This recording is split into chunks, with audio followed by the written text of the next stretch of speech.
So Sai Sudarshan இன்னைக்கு century அடிப்பாருன்றது already நான் கொஞ்சம் கெஸ் பண்ணிட்டு இருந்தேன். கரெக்டாக அது இன்னைக்கு நடந்துருச்சு. ஏன்னா இந்த ஐபிஎல்லை பொறுத்தவரையும் லெஃப்ட் ஹேண்டட் செஞ்சுரி அடிக்கிறது அதிகமாக இருக்குது. அதில் ஒரு ரெக்கார்டை வேற அவர் படைச்சிருக்கிறாரு. Sanju Samson 2 century right handed. So left ஹேண்டட்ல டிகாக்கு, திலக் வர்மா, அபிஷேக் சர்மாவா இப்போ அந்த இடத்துல சாய் சுதர்ஷன் வந்து இணைஞ்சிருக்கிறார். ஸோ எப்போவுமே ஒரு சீசனில் அவர் பயங்கரமான இன்டென்ட்டை காமிக்கிற சாய்க்கு இந்த சீசன் ஒரு கடுமையான சீசனாக தான் இருந்தது. ஆனால் அதுலேயும் நான் மேக்கப் பண்ணுவேன்ற மாதிரி ஒரு செஞ்சுரி போட்டிருந்தார். அந்த செஞ்சுரி மூலியமா 2 விஷயத்த பண்ணியிருக்கிறார்.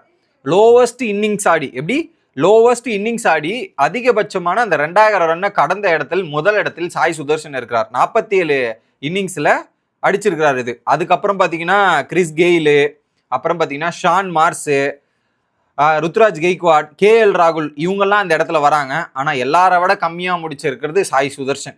அண்ட் தென் 2வது ஸ்டாட் என்ன அப்படின்றது பார்த்தீங்கன்னா கம்மியான பந்துகள் விளையாடி 2000 ரன் அடித்த இடத்துல 6வது இடத்துல சாய் சுதர்ஷன் வந்திருக்கிறார். முதல் இடத்துல வந்து பார்த்தீங்கன்னா வேற மாதிரி.